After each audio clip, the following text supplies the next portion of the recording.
саламатсыздар ма, құрметті әріптестер, оқушылар? Желтоқсан айының 2 мен 11 аралығында жаратылыстану пәндері бірлестігінің 10 күндігі өтіледі. Негізгі мақсаты сын тұрғысынан ойлау арқылы оқушылардың жаратылыстану пәніне деген қызығушылығын арттыру, өз бетінше қабілеттерін дамыту. Құрметті әріптестер, оқушылар, осы аталған іс-шараға барлықтарыңыздың белсенді қатысуларыңызды сұраймыз. 2019 жылы тамыздың 26-сында Қазақстан президенті Қасым-Жомарт Кемелұлы Тоқаевтың жарлығы шықты. Күллі түркі жұртының мақтанышы, әлемдегі Аристотельден кейінгі екінші ұстаз атанған ғалым философ Әбу-Насыр әл-Фарабидің 1150 жылдық мерейтойы мемлекеттік деңгейде атап өтілуде. Қазақстанның тұңғыш президенті елбасы Нұрсұлтан Әбішұлы Назарбаев елдің ұраны білім мен ғылым екендігіне ерекше назар аударды. Талантты қыз-жігіттерді оқытудың реформасын жасады және оны жүзеге асырды. Соның ішінде математикаға ерекше назар аударды. Өйткені елбасы математиканы бар ғылымның бастауы, өрлеу ренессансы деп бағалады.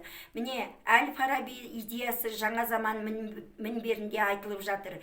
Демек, ұлы баба ілімі өміршең деген сөз.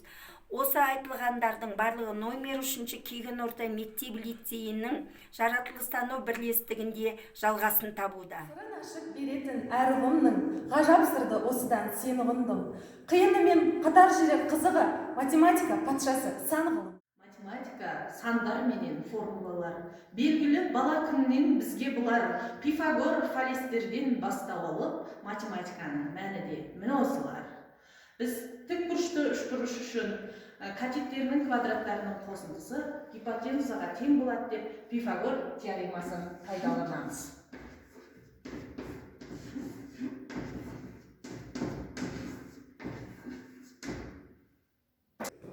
Физикада Пифагор теоремасын жүрілген жолдардың орын ауыстыруын табу үшін пайдалануға болады. S1 және S2 жүрілген жолдардың S орын ауыстыруын табу үшін Пифагор теоремасын пайдаланамыз. Түбір астында S1 квадратын қосамыз S2-ның квадратына. Осы формула арқылы біз жүрілген жолдардың орын ауыстыруын табуға болады. Физика импульспенен жылдамдық белгісінде физиканың бұлараны бар әлемнің тартылыс күштерін Ньютонның заңынан біз байқадық. Қатты, сұйық, газ. Қатты денелердің молекулалары кристалл қорытпа отырып белгілі бір беттен орналасады. Сутектік байланыс. Бір сутегі атомы мен электр терістілігі әртүрлі атомдар арасында пайда болатын байланысты сутектік байланыс деп атаймыз. Су молекуласы. Бір атом оттек пен екі атом сутек атомдар байланысып, су молекуласы құрайды. Судың салыстырмалы атомдық массасы 18-ге тең. Су түссіз, иіссіз, дәмсіз, сұйық зат. Тіршілік нәрі. Жаратылыстану ғылымдары табиғатты зерттеумен айналысатын ғылымдардың жиынтығы.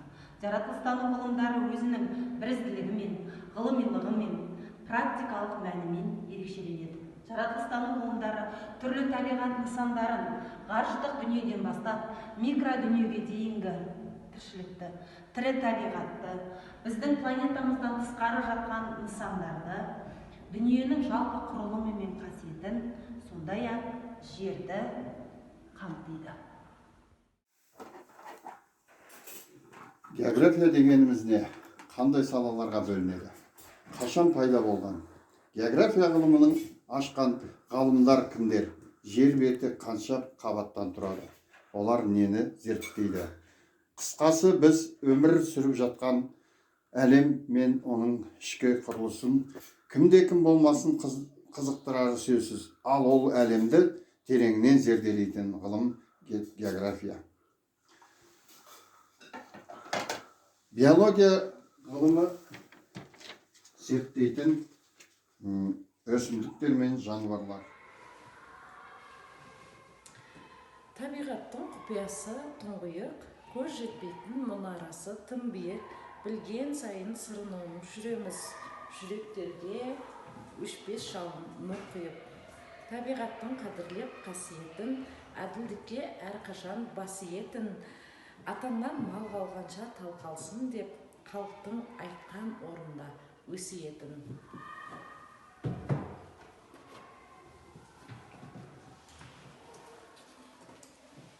Менің мамандығым ерекше мән көрінісі балалардың басында тіл кемістігінен келіп, соңында таза және анық сөйлегені менің еңбегімнің жемісі. Бастамас бұрын тыныс алу жаттығулары мен артикуляциялық жаттығуларды жасайық. Алдына көкіректерді гүлге қондыру үшін үрлейік. Қатты тыныс алып. Адамзаттың бәрін сүй бауырым деп дана Абай атамыз айтпақшы. Мен педагог, дефектолог ретінде алған білімді ерекше балалар үшін жұмсап, әр баланың жүрегіне жол тапқым келеді. Менің мамандығым және мен қызмет көрсететін балалар мені оптимист болуға, өмірге басқаша көзқараспен қарауға, балалардың аз да болса кішкентай жетістіктеріне қуануға, сабырлы болуға үйретті. Мен педагог, дефектолог ретінде ерекше білім беруді қажет ететін балаларға қоғамның толерантты көзқараспен қарауына, қалыптасқан стереотипті жоюға, дискриминацияны жоюға өз үлесімді қосқым келеді. 21 ғасыр ақпараттық ғасыр болғандықтан компьютерлік сауаттылық өмір талабы.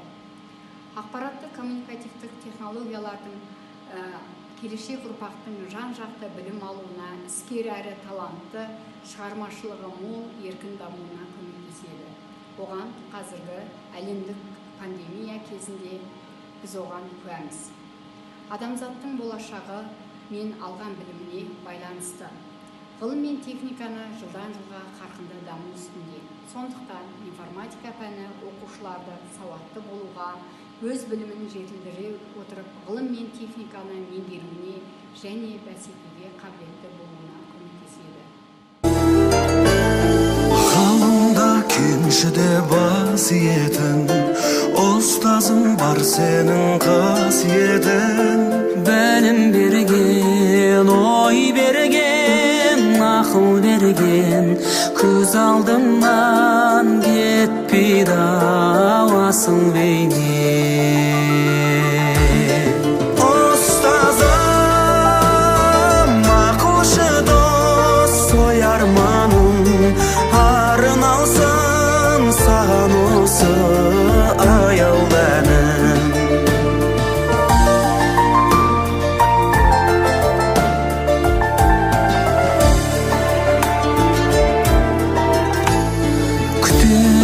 Біздерді үміт алдан, ұстазым мен сені ұмыт алман.